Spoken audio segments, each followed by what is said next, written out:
Hello and welcome to Cần Thơ News of Cần Thơ Radio and Television Station. Here are today's headlines. The National Assembly discussed the draft law on fire prevention, fighting and rescue under the chairmanship of NA Chairman Thành. A working session between Cần Thơ City leaders and the Ocean Cleanup Organization. June regular meeting of Cần Thơ City People's Committee, chaired by the chairman of Cần Thơ City People's Committee. Top news today. Continuing the agenda of the 7th session of the 15th National Assembly, on the afternoon of June 27, under the chairmanship of National Assembly Chairman Thành, the National Assembly deliberated in the whole on the draft law on fire prevention, fighting and rescue. According to assessment, enacting the law on fire prevention, fighting and rescue aims to address the shortcomings of the current law, meeting practical needs, establish strong regulations for prevention and deterrence, and raise awareness about fire prevention and rescue. Delegate focus on the law's name and scope, principles and responsibilities for fire prevention, fighting and rescue, financial resources, operational conditions, and the coherence and feasibility of its provision. Previously, the National Assembly passed amendments to the law on asset auctions, revising 42 articles, annulling 3, adding 3 new articles, and increasing 17 clauses. Additionally, the law on national defense, security, and industrial mobilization was approved with 7 chapters and 86 articles, covering positions, tasks, principles, organizations, activities, resources, and responsibilities in defense and security.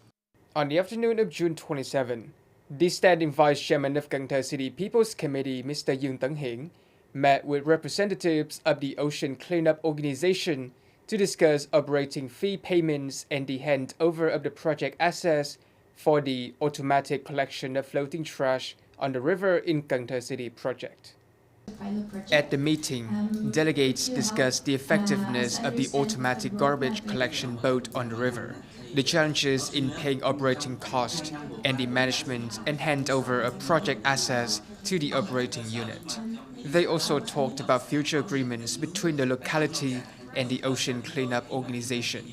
The standing vice chairman of the City People's Committee decided to assign the automatic collection of floating garbage on the river in Cần Thơ City project to the People's Committee of Ninh Kiều District for management and operation, with the Department of Natural Resources and Environment providing funding from environmental sources for recent activities. Mr. Chương expressed hope that the ocean cleanup would continue collaborating with the city departments on research, maintenance, and project developments to help clean the rivers. On the morning of June 28 at Giáo Văn Lim Temple in Thời District, a solemn ceremony was held to mark the 122nd birth anniversary of Comrade Giáo Văn Lim, a pioneering revolutionary of the party and a distinguished son of Cần Thơ City. City leaders, representatives from various sectors, and relatives offered flowers and incense to commemorate Comrade Giáo Văn Lim. They reflected on his life, background, and contributions to the party's revolutionary cause.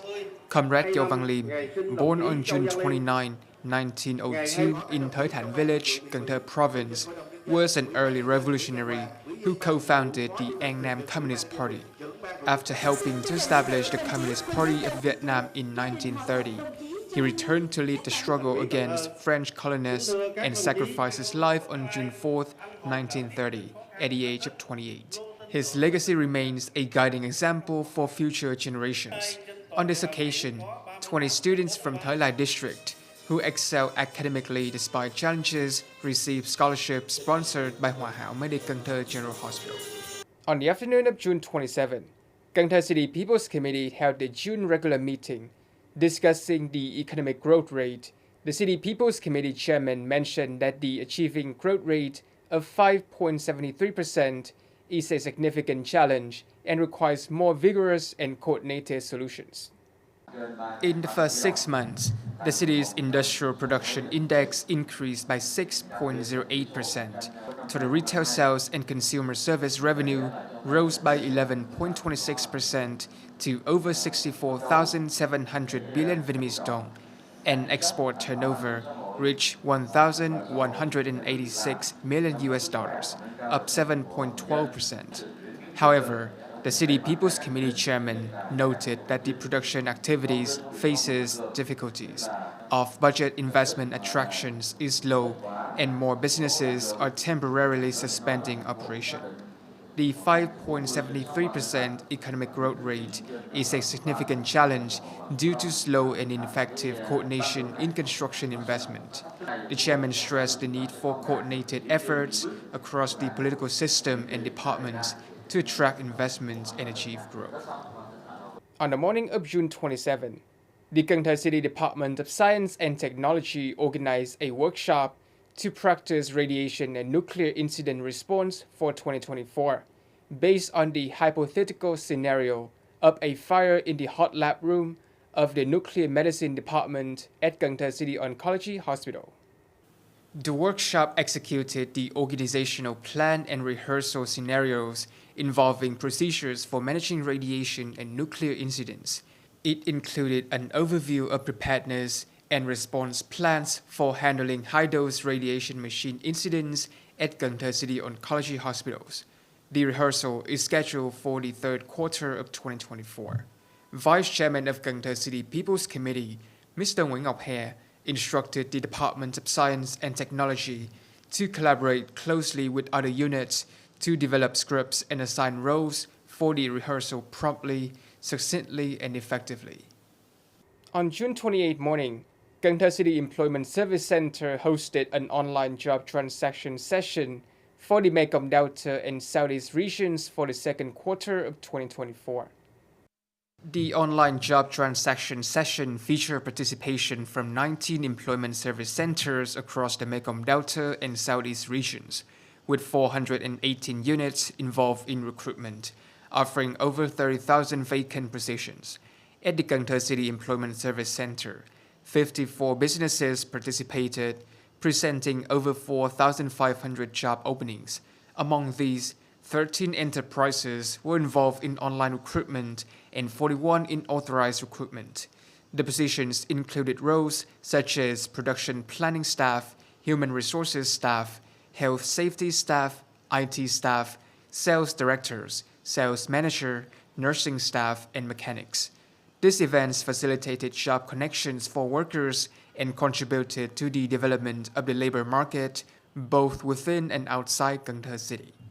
Cần Thơ City has proactively surveyed and forecasted the labor market, facilitated business and employees' connections through direct and online consultation, promoted job opportunities via mass media and social networks, and organized job fairs and mobile job training sessions at schools and localities. In the first half of this year, Cần Thơ City generated employment opportunities for 34,178 individuals, with 447 seeking work abroad.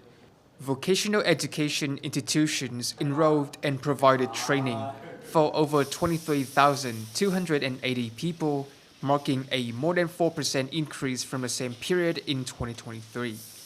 Cần Thơ City's labor force comprises nearly 644,800 workers, with approximately 622,900 aged 15 and older currently employed. By June 2024, the total workforce in Cần Thơ Industrial Parks exceeded 42,630 employees, up by 1,500 compared to the same period last year. Among these, nearly 20,400 are employed by foreign direct investment enterprises. On June 28 morning, the Department of Culture, Sports and Tourism of Cần Thơ City launched activities at the City Cultural Center to mark National Action Month for Domestic Violence Prevention and the 23rd anniversary of Vietnamese Family Day. At the opening ceremony, the organizing committee launched an online contest titled Learn Legal Knowledge About Family and Domestic Violence Prevention on Cần Thơ City's Legal Education and Dissemination Information page. The contest will run until August 20, with the award ceremony expected on November 9. Activities at the City Cultural Center included the club contest Building a Sustainable Family, a Have Fun with Your Children event, family health care consultations, a display of skillful products, and more. These activities and competitions aim to promote the traditional values of the Vietnamese family and provide opportunities for officials, civil servants, public employees, workers, and families to exchange experiences, share knowledge, and educate the younger generation on national traditions.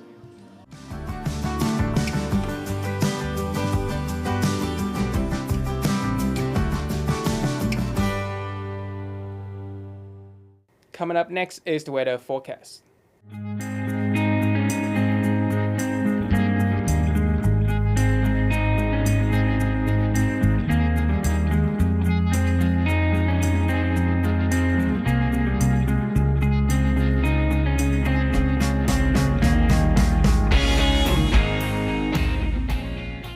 Thank you so much for watching, and I'll see you next time.